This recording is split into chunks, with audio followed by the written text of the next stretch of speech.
Hari ini kita akan membahas tentang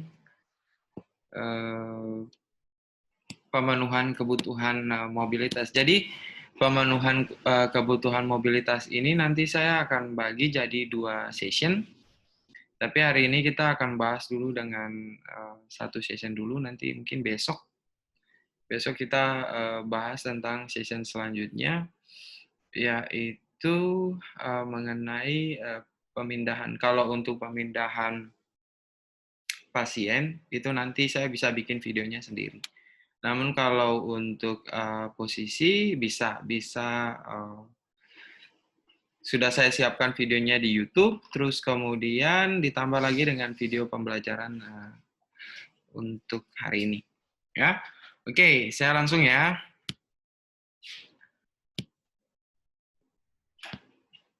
Oke, PowerPoint-nya udah kelihatan? Sudah, Pak. Jelas, jelas. Jelas. Jelas, Pak. Full screen? Maksudnya kelihatan slide-nya semua? Kelihatan, Pak.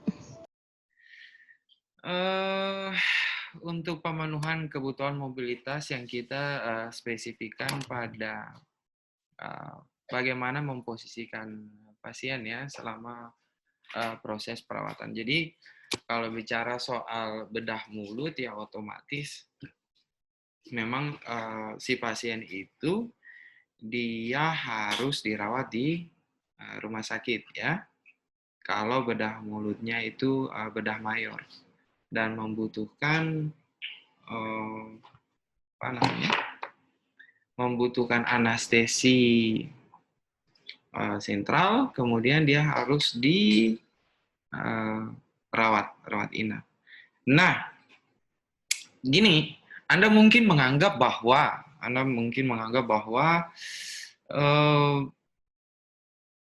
memposisikan pasien itu sebenarnya hal-hal yang biasa aja.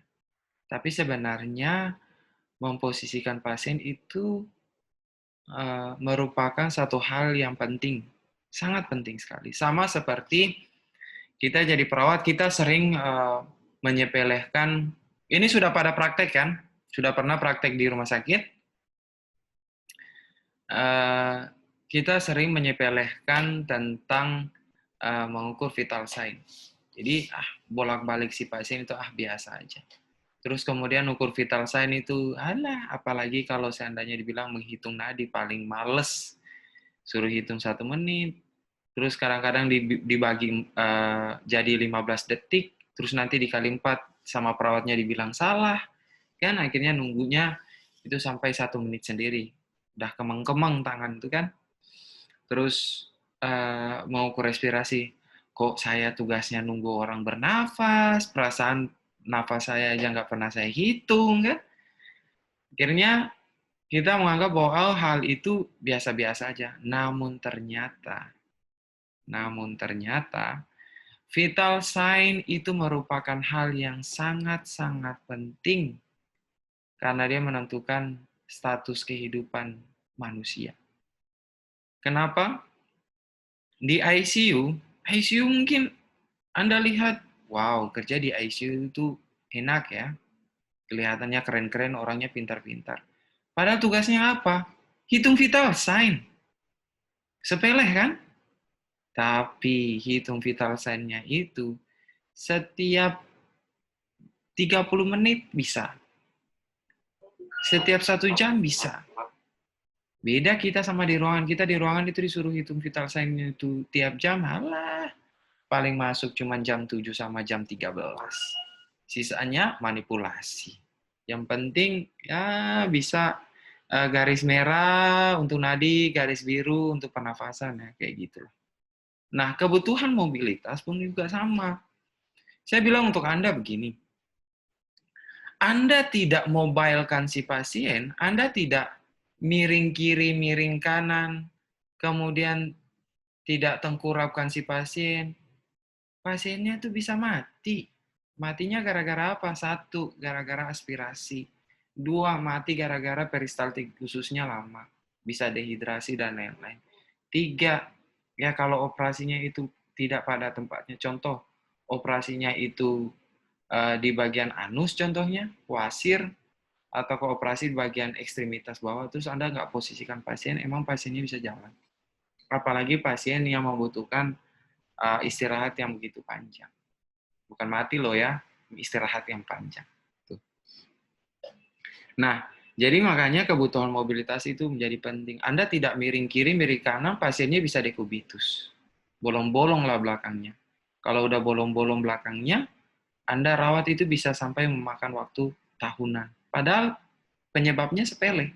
Anda nggak miring kiri, nggak miring kanan.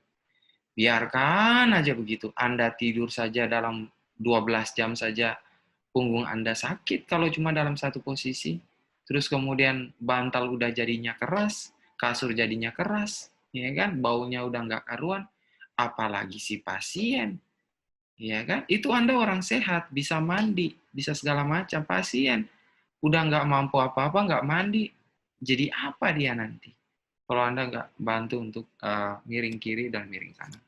Nah, makanya tugas Anda di sini adalah harus membantu si pasien pada saat dia mengalami masalah mobilitas, nggak bisa gerak dan lain-lain akibat pengaruh dari anestesi dan lain-lain ya. Nah, kemudian gunanya orang mengatur posisi ya, gunanya orang mengatur posisi dan indikasi orang yang membutuhkan posisian, jadi perubahan posisi. Nah, orang-orang ini biasanya itu punya gangguan, ya sudah pasti kalau bilang mobilitas ya muskuloskeletal, otot dan tulang, ya seperti itu. Kemudian dibantu lagi dengan saraf. Kemudian bukan saja cuman gara-gara kelemahan, kekakuan, namun memang orang-orang pun yang juga punya masalah soal disabilitas. Jadi kan orang lemah dulu, kaku dulu, lemah dulu, baru dia disabilitas. Kan tingkatannya seperti itu. Jadi orang-orang itu yang membutuhkan bantuan dari perawat untuk diposisikan, ya posisi enak lah contohnya. PW ya, posisi U enak gitu. Nah, tujuannya di sini adalah satu, kurangi nyeri supaya jangan sampai punggung sakit, bokong sakit, tulang belakang sakit ya, pinggang sakit karena cuma dalam satu posisi. Terus kemudian yang kedua adalah kurangi tekanan karena kita punya tulang skapula di bagian belakang, terus kemudian ada lagi oksipital ya, sejajar-sejajar tulang-tulang tonjolan itu sampai nanti di apa? Bokong ya, di bokong, terus kemudian di tumit, itu adalah bagian-bagian tonjolan yang kontak langsung dengan benda yang kasar, yang membuat iritasi, ya seperti kasur, kain, dan sebagainya. Nah, itu adalah daerah-daerah yang gampang sekali terjadi perlukaan di sana. Terus kemudian cegah kerusakan saraf dan pembuluh darah superficial. Iya, karena memang kalau seandainya Anda cuma dalam satu posisi, kemudian sudah pertama itu dengan ada tekanan pada tonjolan-tonjolan, kemudian ada jaringan yang mulai iskemia, mengeluarkan asam laktat, timbullah nyeri. Nah, ketika timbulnya nyeri, ya udah lama-kelamaan mulai iskemia dan nekrosis.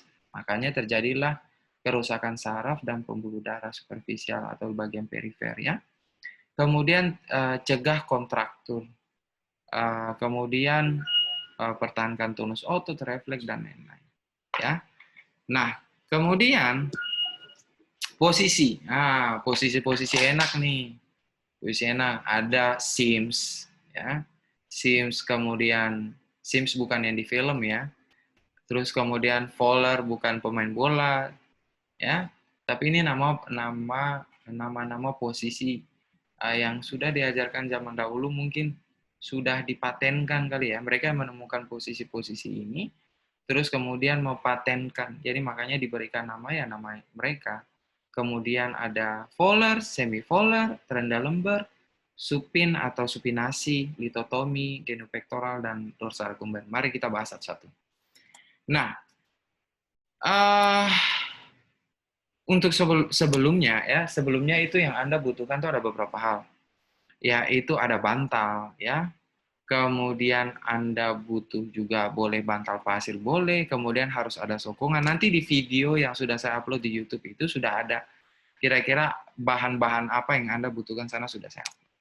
Terus kemudian ada gulungan tangan atau hand roll, bukan gulungan tangan sih, tapi gulungan handuk untuk menyangga leher, seperti itu. Kemudian trapeze bar, ini biasanya di apa namanya? Operasi tidur ya. Kemudian ada papan tempat tidur yang menyambung supaya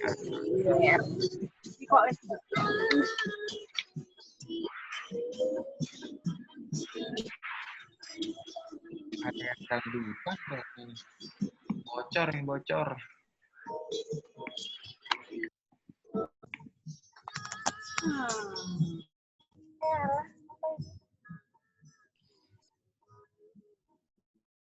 Oke, kita lanjut. Nah, untuk pertama, ya saya ajarkan dulu, ya. Saya ajarkan dulu dari mulai posisi Anda terlentang. Posisi Anda terlentang, kemudian jadi posisi Anda terlentang, tidur dalam posisi seperti orang mati terlentang gitu ya. Itu disebut dengan supinasi, ya, posisinya supinasi. Nah, jadi biasanya tujuannya tuh untuk posisikan garis lurus tuh pada tulang belakang ya, tulang belakang. Jadi posisi tulang belakang itu dia lurus sejajar gitu. Terus kemudian ini biasanya kepada pasien-pasien yang post spinal anestesi. Jadi kayak ibu-ibu habis SC gitu kan. Terus kemudian orang dengan operasi tulang belakang seperti itu. Ya. Nah, posisinya adalah seperti ini. Ya, tidur terlentang biasa seperti itu. Ya, itu namanya posisi supinasi. Nah, kalau posisi semivolar ya, setengah duduk, itu biasanya posisinya itu 30 sampai 45 derajat ya. Ini biasanya pada pasien-pasien yang asma, PPOK, ya, penyakit paru obstruksi. Terus kemudian mungkin saja ada pasien yang habis bedah mulut, terus kemudian apa namanya? Punya masalah soal pernafasan bisa juga. Seperti ini ya. Jadi tujuannya sih untuk volar dan semivolar ini untuk mengembangkan ekspansi dari paru-paru atau dada ya, seperti itu. Nah, kemudian ini posisi semivolar. Jadi sekitar 30 sampai 40 derajat ya, 45 derajat. Jadi seperti ini. Enggak tegak-tegak banget. Ini semivolar. Terus kemudian posisi volar. Kalau posisi volar ini memang tegak berdiri. Jadi ini namanya, jadi kalau tadi posisi semivolar itu hanya 30 derajat. Nah, ini sudah 60 derajat ya untuk posisi volar ya. Volar. Nah, kalau high volar itu sudah 90 derajat. Ya, sudah sejajar. Terus kemudian Anda harus hati-hati bahwa ketika Anda melakukan posisi volar ini, biasanya Anda harus memberikan bantal ya, penyangga di leher. Namun tidak boleh terlalu tebal. Nanti bisa-bisa ketika posisi pasiennya itu dia tidak punya pegangan kiri dan kanan, akhirnya jatuhlah dia ke depan. Seperti itu. Nah, kadang-kadang kita lupa juga bahwa ketika kita memberikan posisi semivolar ya, high volar, volar dan high volar, itu kita harus memberikan bantal pada tangan kanan, tangan kiri, kemudian pada lipatan paha, ya, lipatan paha di bagian lutut, ya, belakang lutut. Itu supaya ketika lutut itu agak ketekuk, itu kan kakinya, tumit kakinya itu bisa menyangga. Jadi dia menyangga enak dari bawah, ditambah lagi dengan bantal di kanan dan bantal di kiri. Seperti itu. Kadang-kadang itu yang kita lupa, ya. Kemudian kadang-kadang juga kita lupa untuk memberikan pengaman pada tumit, karena tadi saya bilang ketika bantal ditaruh di lipatan paha, kemudian lipatan di lutut, kemudian tumit kaki yang menjadi tumpuan utama. Nah, ini kalau seandainya dibiarkan terus-menerus, maka nanti akan gesekan. Nah, makanya Anda bisa lihat kalau orang tidak baring lama, merah. Nah, itulah sudah mulai tanda-tanda dari orang ikubitus, seperti itu. Nah, kemudian ini ada posisi litotomi. Jadi, posisi litotomi itu, ya, pasiennya tidur terlentang, kemudian kaki dua diangkat, lutut ditekuk. Ya, seperti inilah. Ya, seperti ini posisi litotomi. Posisi litotomi ya seperti itu. Jadi, Anda tidur supinasi gitu, tapi setengah supinasi, kaki dua diangkat.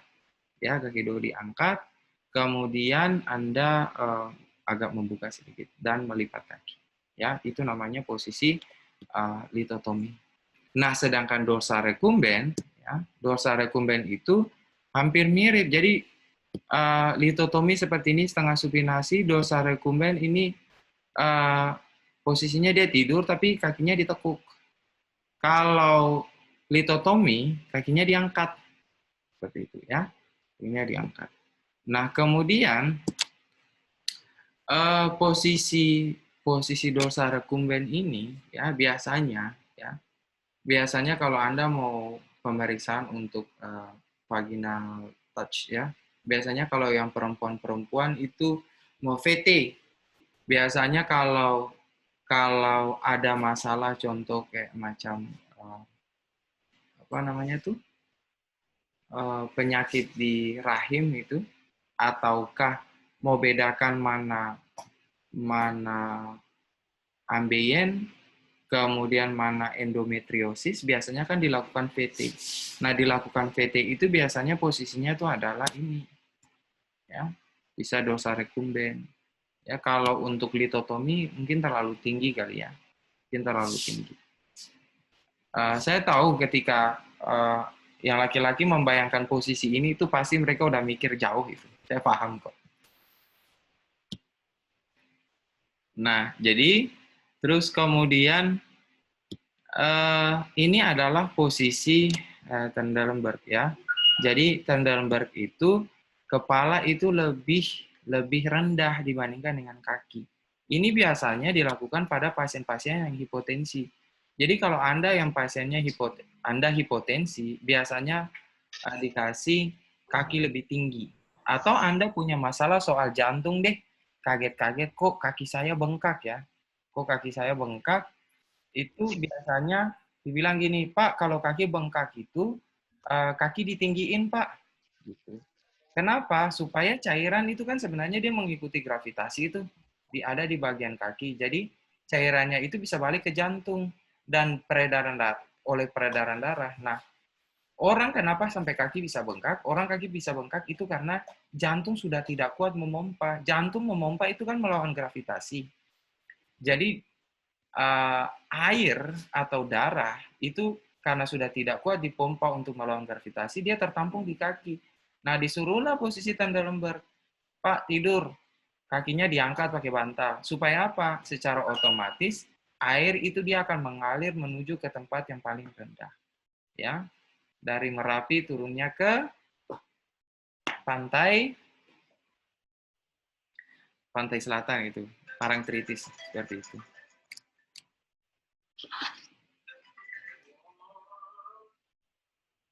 Nah, kemudian Anda apa namanya? Ini biasanya untuk hipotensi juga seperti ini. Nah, kemudian untuk posisi miring atau lateral. Kalau posisi miring atau lateral, ya, miring ini biasanya biasanya untuk menjaga, mau miring kiri, mau miring kanan, itu biasanya untuk menjaga jangan sampai terjadi aspirasi. Kan kemarin kan kita sudah bahas tentang posisi pasca BLS kan.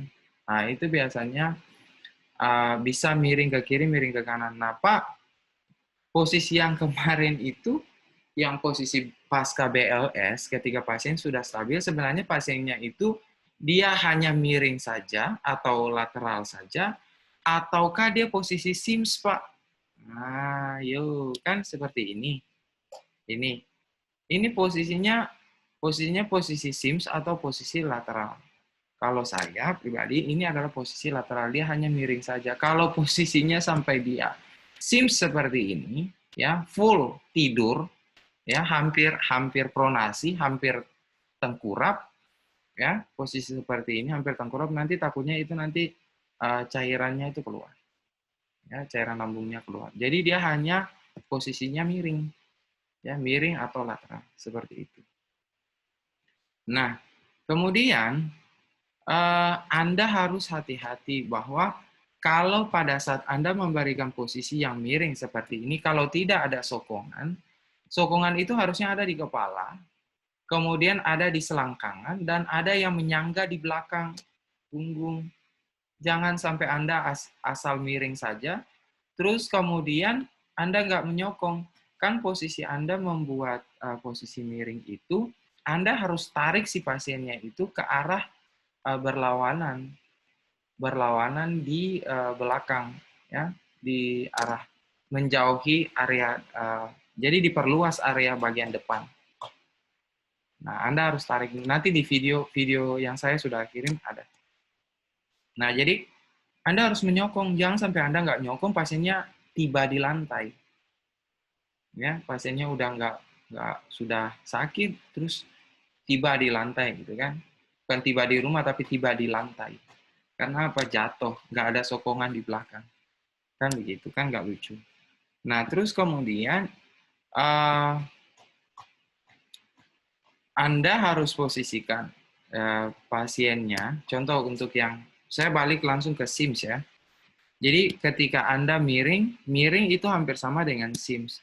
Nah, cuman SIMS ini tidak usah kasih sokongan. Kalau tadi lateralnya itu miringnya itu 90 derajat, ya seperti ini, SIMS-nya mungkin sudah sekitar 120 derajat. Hampir posisi full penuh 180 derajat tidur. Ya, hampir seperti itu. Nah, jadi kalau posisi lateral atau miring itu disangga di bagian belakang bantalnya, sedangkan posisi SIMS itu bantal itu disangga di bagian perut, arah perut. Kalau Anda nyangga di bagian belakang di punggung itu namanya lateral. Ya, jadi kepala, bagian perut, kemudian selangkangan. Kalau posisi lateral itu kepala, punggung sama selangkangan. Harus hati-hati ya untuk menentukan.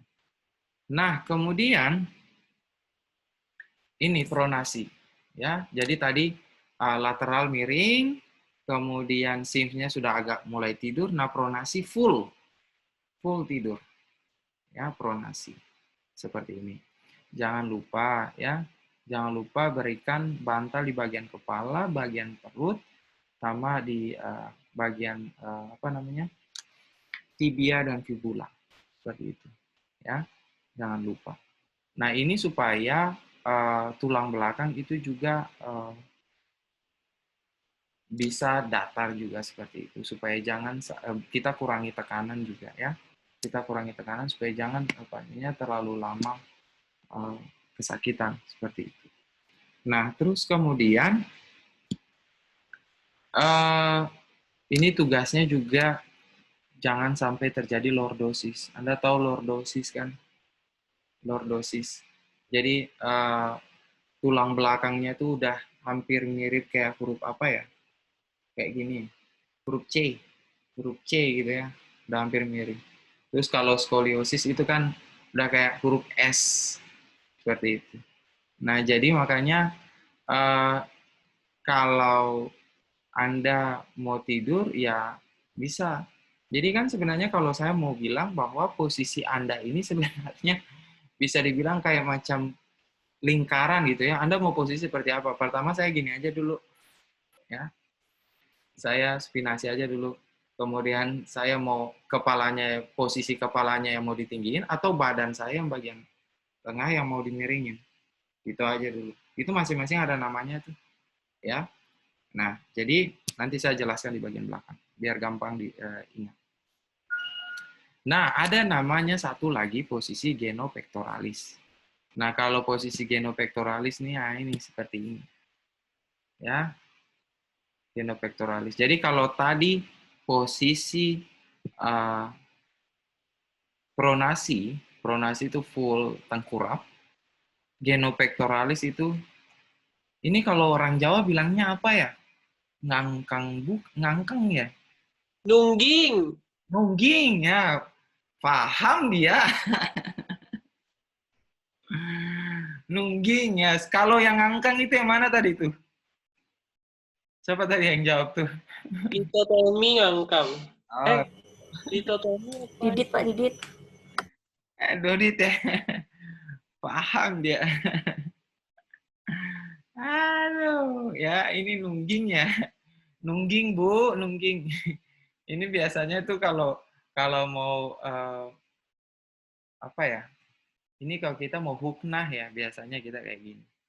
Huknah persiapan untuk operasi biasanya kita huknah yang masih pakai gliserin atau air hangat. Ini biasanya begini posisinya. Ya. Tapi kalau Anda mau pakai apa dulcolax, ya kalau dulcolax ya posisinya SIMS. Litotomi, sorry. Litotomi lah. Atau mau posisi Trendelenburg juga boleh. Ya, seperti itu. Nah, kesimpulannya seperti ini. Yang tadi saya ceritakan, ini adalah kesimpulannya. Jadi, posisinya seperti ini. Pertama, Anda dalam posisi apa dulu? Ya, Anda dalam posisi supinasi. Anda tidur aja dulu. Ya, oh sorry, saya kelupaan di sini. Anda supinasi ya. Anda posisinya supinasi dulu. Seperti ini. Jadi Anda tidur dulu ya, terlentang gitu kan.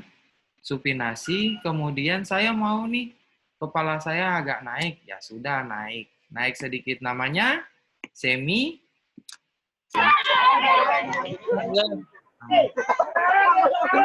Terus kemudian saya mau agak sedikit naik lagi, namanya posisi Fowler. Ya, Fowler. Terus kemudian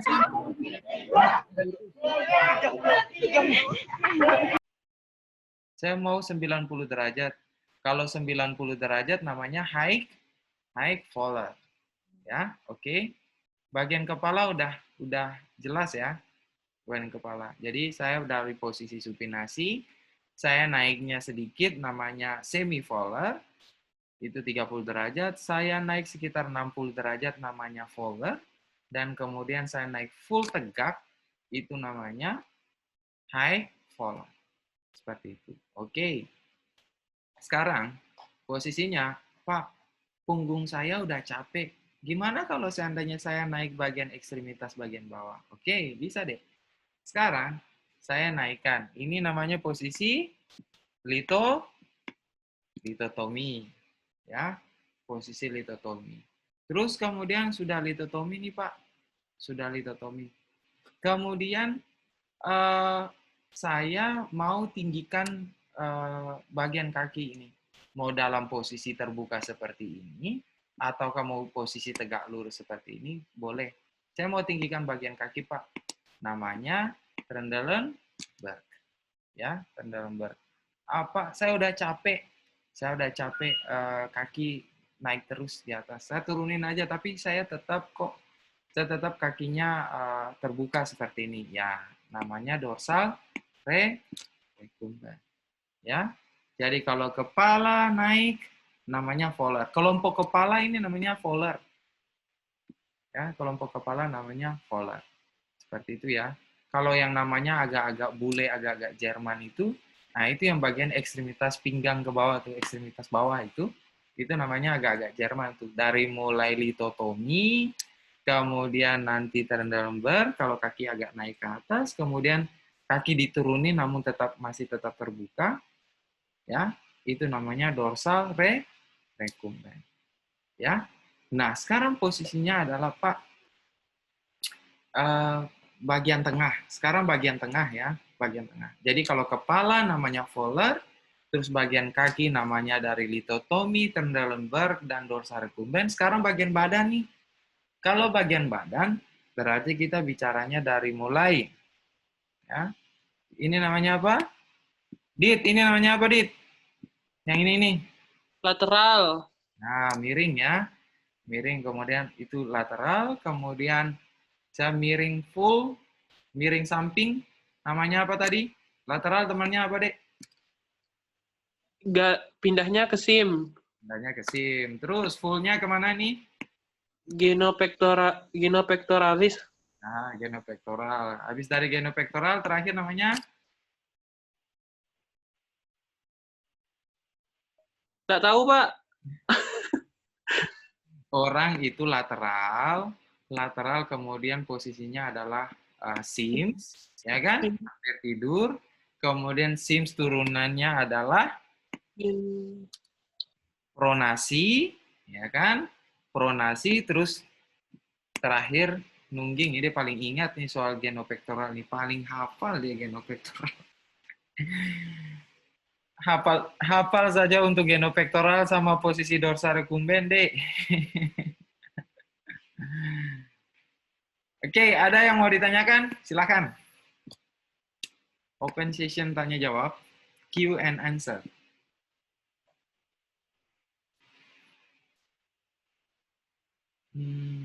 Halo, ada yang mau ditanyakan? Belum ada, Pak. Kalau belum ada, saya cukupkan apa gimana?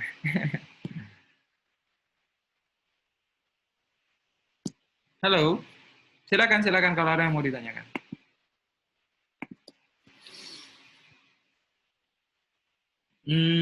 Mungkin yang saya tanyakan itu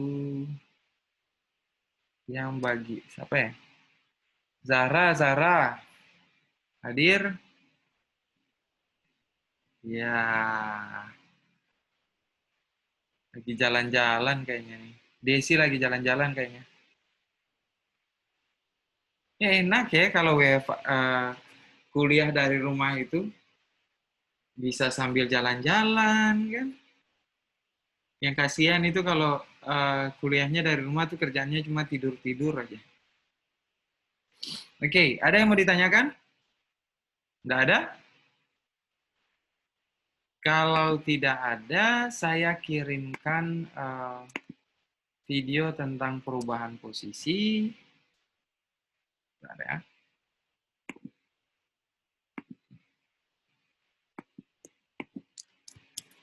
Oke, sudah saya kirim di chat. Itu silakan Anda nonton, kemudian Anda absen. Yang sedangkan yang ini juga kan sudah ada absennya di untuk pertemuan ini khusus sudah ada absennya sendiri. Sudah pada absen semua?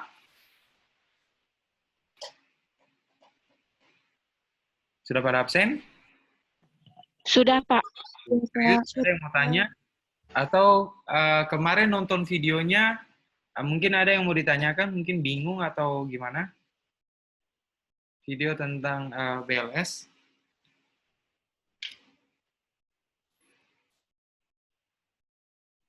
Halo? Nggak ada?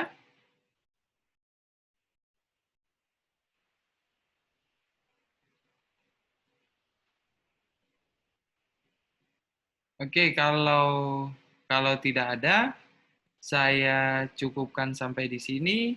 Nanti saya kirim lagi video-video pembelajaran untuk yang selanjutnya ya. Masih ada untuk yang perawatan luka dan lain-lain. Oke? Oke, saya cukupkan sampai di sini. Saya tahu kok hari Sabtu ini pasti males sekali mau jalan-jalan. Oke, jangan lupa makan yang banyak, tetap sehat, jangan lupa pakai masker, tetap semangat, jangan lupa berdoa. Selamat siang. Siang. Terima kasih, Pak. Siang. Oke. Terima kasih, Pak. Iya. Makasih, Pak.